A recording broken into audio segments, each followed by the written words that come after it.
Hello everybody and welcome back to the channel. This time we are going to be reacting to the Udyr review.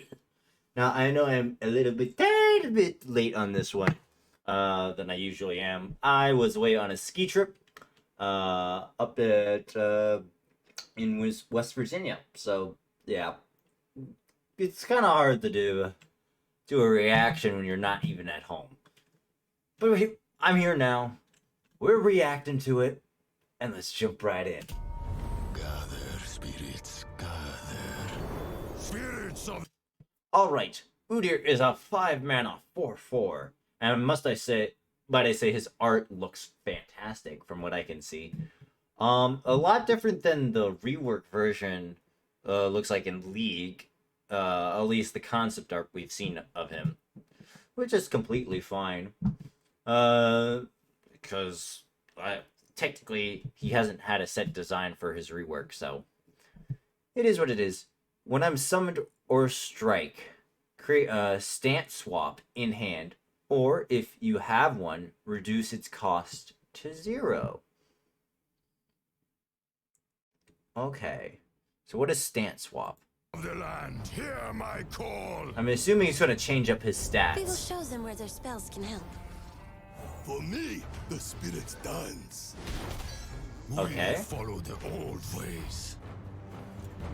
Grant a stance to an ally. Alright.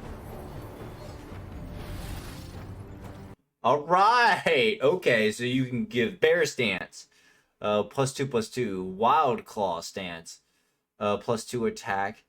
Overwhelm. Boar Stance. +2 health and regeneration. And Ram Stance, which is deal 1 to everything. Nice. Fire ram.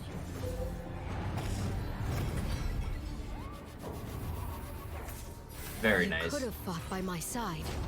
Oathbreaker, you should have fought beside Sejuani's.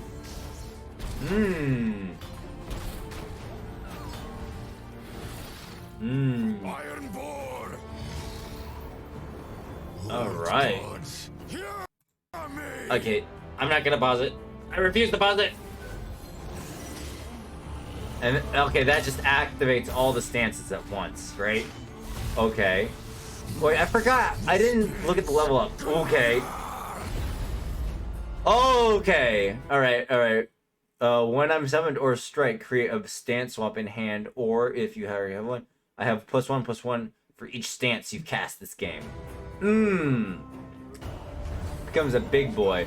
Every stance swap empowers See you. the beast inside, shaman. Unleash it! For Sejuani, for the winter's claw. Stand and fight! This is our path. Oh, that's a lot of stances. This claw. Okay. Well, that's a lot of... Wow. That's a lot of... That's a lot. That is a lot. A lot. The gods have spoken. Alright, let me... Oh my gosh, so many good new cards. Let me go back and see exactly his level up condition. Because I missed that. You've damaged the enemy nexus 7 times this game. Oh, he works... Okay, so he is built to be with Sejuani, which makes complete sense, given the lore. Complete sense. Yeah. We will show them where their spells can help. So For me, we get the things spirits dance. that give us We stance. follow the old ways. Like the biggest problem I see so far is that stance is slow. Fire ram. Like, and that can be a big game Could changer. have fought by my side. Oathbreaker, you should have fought beside Sejuani's.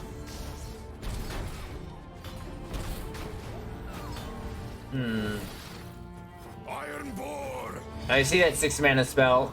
Old Oh my gosh. Alright. That's enough of that. Let's jump right into the cards, shall we? Alright, we are here on Mobilytics, so we are here to look at the cards. So yeah, Udyr's Spirit Unleash and Spirit Unleash. It is basically grant your allies +1, then deal 1 damage to everything. Oh, so it doesn't give them all the stances at once. It's just the +1/+1 and deal 1 to everything. For 5 mana? For 5 this seems pretty weak. For 5 mana? I mean, dealing 1 damage to everything is pretty good. Shush phone. It's pretty good. Especially against Ari Kenny, but like having it cost 5 is might be a little bit too much for this card. I don't know if you would run this on its own. I think it's a fairly weak champion card.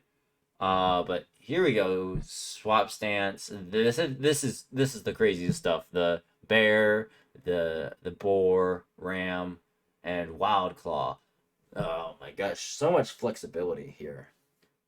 And flexibility is very important for something to be viable. So it's good to see that Udyr has all this flexibility in his kit. The only downside I can see is it reminds me a lot of weapons. Except, these are buffs instead of having the multitude of utility that Aphelios brings, while also sharing the same weaknesses as his weapons, which is, they're slow. And he costs 5 mana for this. So, given his card package, there are going to be plenty of different ways to get stance swap. So, in that case, I think it's fair. I think it's a little weird that he gets it on strike. You almost have to play a stance card and then play Udyr in order to get the full effect out of it. And I mean, I guess that makes sense, right? And it will cost 0, so like you will give him bear stance or boar stance to give him more health, make him more be able to survive. I think you actually giving him boar stance is the play. Then he basically becomes a trundle, right? He's like a conditional trundle with boar stance. As long as you get the stance swap before you play Udyr, he becomes trundle. That can generate you more value. Now that I've said that, that's really fucking strong. Wow, okay.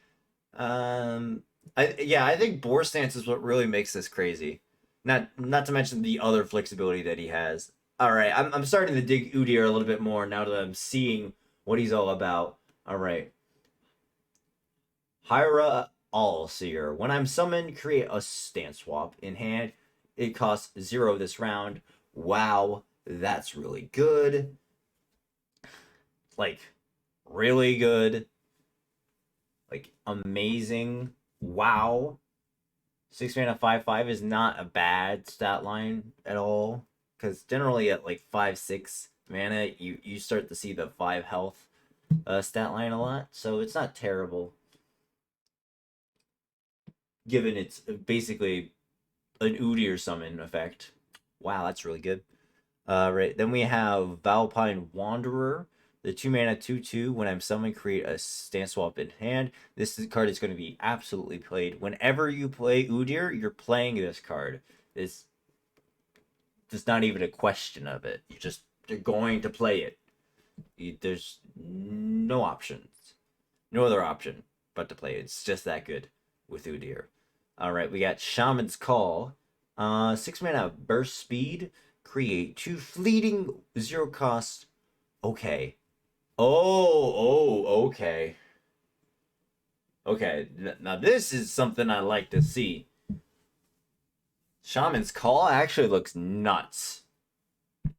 Getting these effects, choosing 2 of them. Okay, no, you don't choose them. You just get 2. All right. If you could choose them, that would be insane. But if you can't, then it's a little less insane. it could still be a very good card. It just depends on how you want to build this deck, because the way to level him up is plunder synergy, and I mean he has the ram stance, so obviously you want to be playing this with Sejuani or plunder or plunder synergy in a sense, and I think that's cool. Yeah, I think I'm totally down for that. All right, now we have a Wrath of the Freljord, 8 mana, 8/8. Ooh, oh no, it's epic. Oh no, it's epic. Enemies with 3 or less power can't block. 8 mana, 8/8. Overwhelm. Basically gives fearsome to your entire board. All right, that's a finisher. And I mean, 8 mana is a really key mana cost in the Freljord region because of the Behold keyword. So and it's in the same region as Ramp. So this is actually could be a very threatening finisher in Freljord. I mean, like, obviously you have things like Vengeance and Frostbite that deal with it, but like, or can delay it. But yeah, I think it's for a very solid overall. What is with, like, some of these epics are actually been looking kind of good though, and I've noticed that they've started to add more finishers, which is something that Legends of Runeterra has been sorely lacking. All right, I think some of these some of these cards are the cards that I wasn't able to see earlier. 4 mana 3/4 Merkwolf Shaman, regeneration on a, oh sorry, did I say 4? 4 mana 3/3, my bad. Round end, if you've damaged the enemy nexus this round, transform me into a Merkwolf Ragger, and basically becomes a 5/5. That's gonna be kind of tough. Yeah, that's gonna be kind of tough if you've damaged the enemy nexus this round. No, wait, no, that's actually really easy. What am I? I'm stupid. I thought it had to do a nexus strike. No, no, it just has to hit. You just have to hit the nexus, and it has regeneration. You know, when you have things like Ram Stance, that's going to be going off constantly. Oh my gosh, it. Move aside, Garen. This is basically a better Garen, isn't it? Oh, that is so sad. Better Garen. What a meme. What a meme. All right, so we got the 6 mana 4/4 Mammoth Shaman. Overwhelm. All right, if you damage the enemy nexus this round, transform me into a Mammoth Ranger. Round start. What is this? What is this? 6 mana 6/6 Mammoth Ragger. Round start, grant me +2/+2. Yo, this can get out of hand real quickly. What the heck?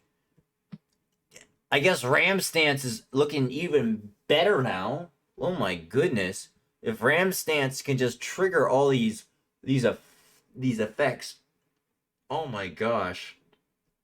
And then obviously you have cards in. Oh my gosh, the catapult is actually super good. Oh my gosh, imagine a 4-cost unit. A 4-cost unit that has really high health stats.